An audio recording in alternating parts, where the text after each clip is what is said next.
Hey team, first of all, I just want to say thank you for all the support and everything that everyone's sent through. I hope I've gotten back to all of your messages. I've really tried to. I just haven't been able to comment on everything on Facebook, but I just know that I do appreciate the love and support that's coming through. So I've had quite a few questions about like what the actual treatment is and side effects and potential side effects, etc.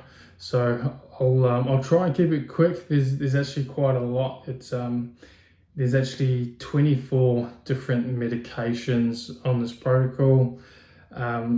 6 of them though are the actual chemotherapy. So 6 chemotherapy drugs, 1 corticosteroid, and the rest of them are mainly supportive medications that are going to help reduce side effects and to help support the immune system through this process. So I'll give you the list of the chemotherapy drugs. So you've got one called doxorubicin. That one there, the scariest sort of side effect is the cardiotoxicity, so it can be quite detrimental to the heart in long-term sort of treatments. Luckily, this treatment phase shouldn't be too long at all. Etoposide is the other one.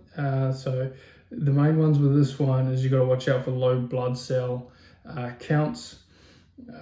So it affects your bone marrow and your bone marrow turnover.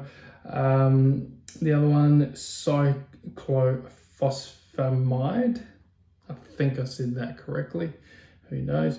That one again suppresses your bone marrow function and your immune system.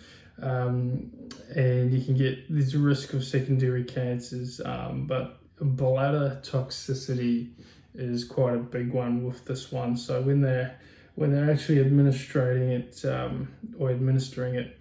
they give you a lot of saline fluid beforehand, post, and then there's a couple of medications that you need to take to actually protect your kidneys and your bladder on the day that they administer that one. Dacarbazine, just your general side effects from that one, which is hair loss, fatigue, nausea, and vomiting. So all of the 6 of them have nausea, vomiting, hair loss, and fatigue as their side effects. Vincristine is another one. Peripheral neuropathy is what you sort of want to watch out for that. So if I started getting pins and needles or couldn't pick up my pen properly, that would be something to watch out for.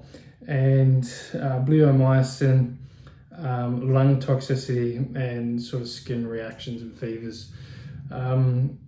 So that's a bit of an overview. A lot of people have trouble with their digestive system, losing their appetite, or the mouth ulcers, mouth sores. What else? But in terms of my side effects and what I've been going through, I've actually, touch wood, been pretty quite lucky. I do know that it is only early days yet, so I'll just try and remain as healthy as I possibly can through this time to counteract whatever side effects are going to come my way. So day one, I was in hospital for about 5 hours, had doxorubicin, etoposide, and cyclophosphamide. Cyclophosphamide. That one there, I think, the cyclophosphamide, I had a weird side effect where, you know how sometimes you're about to sneeze, but the sneeze doesn't actually come, and you've just got this really itchy nose, sort of watery eyes, sort of sinusy feeling. I had that for about 30 minutes while they were sort of pumping that into me. Other than that, the first day wasn't too bad. Day 2, I was in there for about 2.5 hours, had etoposide, carbazine, and just a lot of saline solution or hydration fluids. And same on day 3, etoposide, carbazine, and hydration. Sort of in the day 3, day 4, it's mainly was just fatigue. Like you can feel that your body's fighting something, but no pain, no rushing to the toilet, no throwing up, no vomiting. I have been counteracting a little bit of nausea with just a cup of tea. I'll just have a green tea or something like that, and that usually sort of settles my stomach down if I feel a little bit nauseous. But so far so good. Day 5, 6, and 7, I wasn't too bad. I actually snuck to the gym on day 6. Just to move my body, because one of the biggest side effects actually that I've been noticing is I'm dropping body weight really quite rapidly. I have been on a keto-based diet as well, so I will drop water a little bit from that, from having less carbohydrates. So that was expected, but the body weight's still dropping down. Over the probably the last 2, maybe 3 months, I've gone from 112 kilos down to 91 kilos, from a pretty sort of solid chunky 112 to a what you would call a skinny fat soccer player 91. I imagine that will keep coming down to probably my natural non-weightlifting body weight eventually, which will probably be around 86 to 84 kilos. I'm just going to guess about there. Am I worried about that? No, I'm not worried too much. That's a pretty healthy body weight for me. That's where I used to play rugby, around that body weight. What else have we got? So all in all, it hasn't been too bad until Tuesday, the day 8. It was so the 3rd of December. I went in for an hour and a half, and what did I have on that day? I had vincristine and bleomycin, and by the time I got home, I was quite pale. I definitely felt that there was a lot of toxins in my system.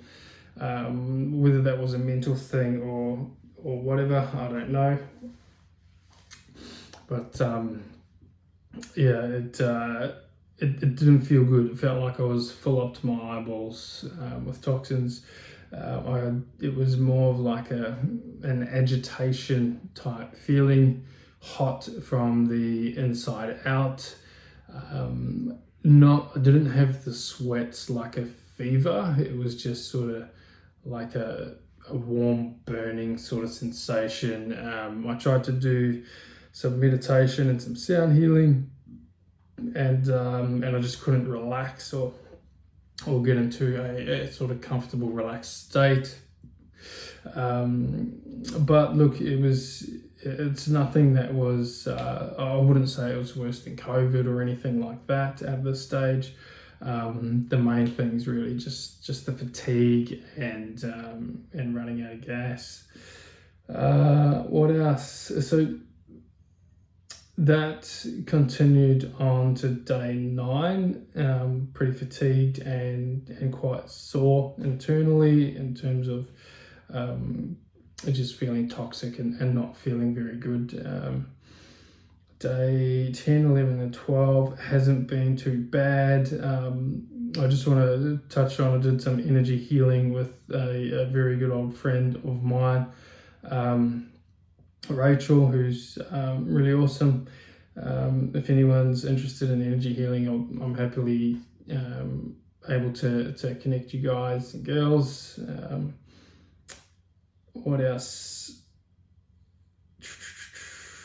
Went for a walk on the 7th of December, so day 12, just to move my body because I was actually starting to get a bit of back pain. I've lost my glutes, I've lost my legs, muscle wise. They've always been the first to go for me naturally as well. So I've been able to be somewhat active. Today I got up this morning and my partner and I went for a bit of a hike, which was cool. Nothing too crazy, but just to move the body, get the muscles stimulated as well. Now, so what else? What am I missing? My medications that I take sort of on the daily.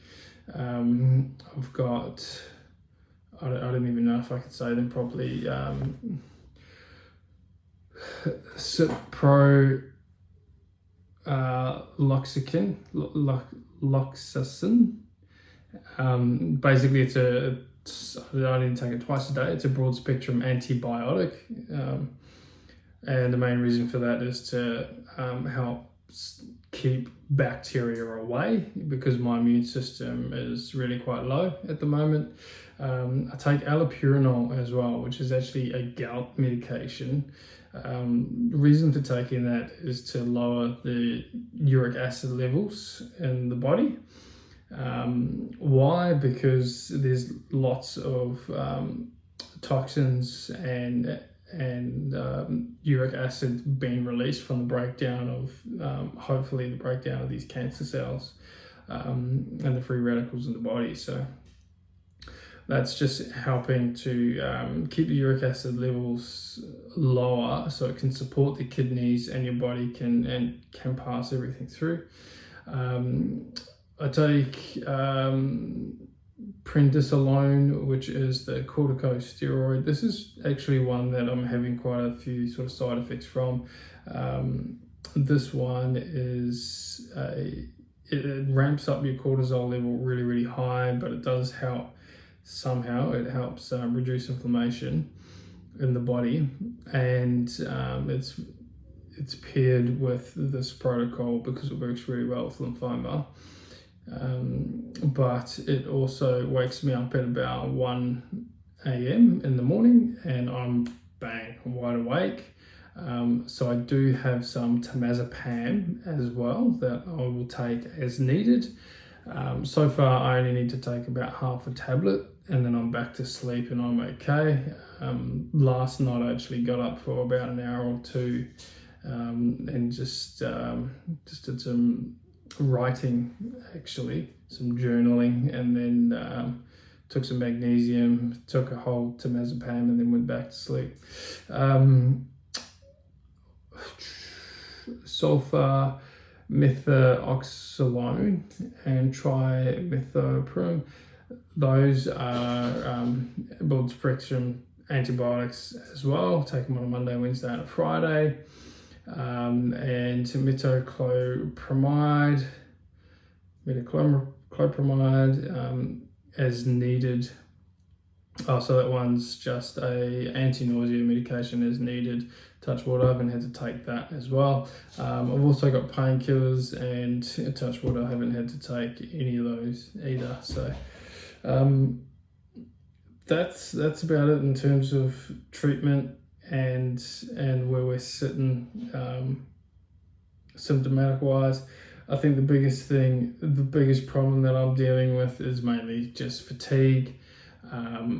I'm in a phase right now where, so the last time I got chemo was on day 8, I'm now day 13, so I'm in like a bit of a recovery sort of phase now, so I will be a little bit more active and making sure I'm getting that fuel in to keep that body weight on before we go back into our next cycle. And I do the 5-hour stint in the chair and the back-to-back days of chemotherapy. But yeah, I feel like I've waffled on a little bit. I'm going to leave it there. I do have heaps of information if people want to know about what I'm doing nutrition wise and why. The supplements, I also take some herbal supplements, and lots of different fluids like green teas, herbal teas, a really small amount of juices and aloe vera juice. And yeah, that's about it. Thanks for tuning in. Again, thanks for all your support, and any questions or whatnot, sing out. But thank you.